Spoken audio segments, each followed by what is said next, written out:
under administrative cover and public works programs. In these initial steps, the objective was to avoid direct clashes with the Western powers while preparing the ground for greater military expansion.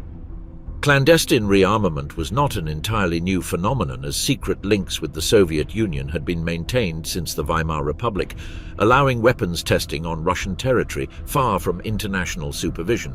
However, under Hitler's government, these practices expanded and were integrated into a coherent plan linking economic reconstruction with war preparation. Job creation in arms factories and public works was presented as a social policy, but in practice it meant the development of an industrial infrastructure ready to support military production. A turning point came in 1935, when Hitler openly announced the introduction of compulsory military service, transforming the Reichswehr into the Wehrmacht. The army was organized into larger divisions, and the formation of armored and motorized units began.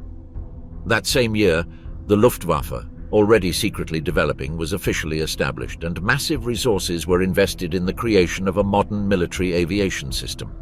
The Kriegsmarine, although more limited for budgetary and strategic reasons, also began a process of expansion with new submarines and plans for a stronger surface fleet.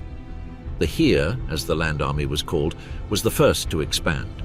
From the 100,000 men permitted by Versailles, the force grew to several million in just a few years. Infantry, panzer, and motorized divisions were organized, giving the army greater flexibility and mobility than in the previous war.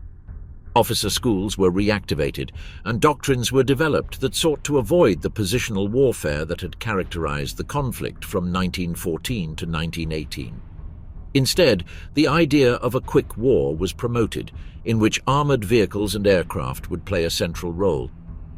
The Luftwaffe, under the leadership of Hermann Göring, became one of the most visible symbols of Germany's new military power. From its earliest years, it focused on the production of fighters such as the Messerschmitt Bf-109, dive bombers such as the Junkers Ju-87 Stuka, and medium bombers such as the Heinkel He-111. These models were designed not only to match the capabilities of other powers, but to shape a style of warfare in which aviation would directly support ground forces, striking enemy concentrations and disrupting their defenses. The Luftwaffe was not born as an independent strategic weapon, but as an integral part of a blitzkrieg plan. The Kriegsmarine, for its part,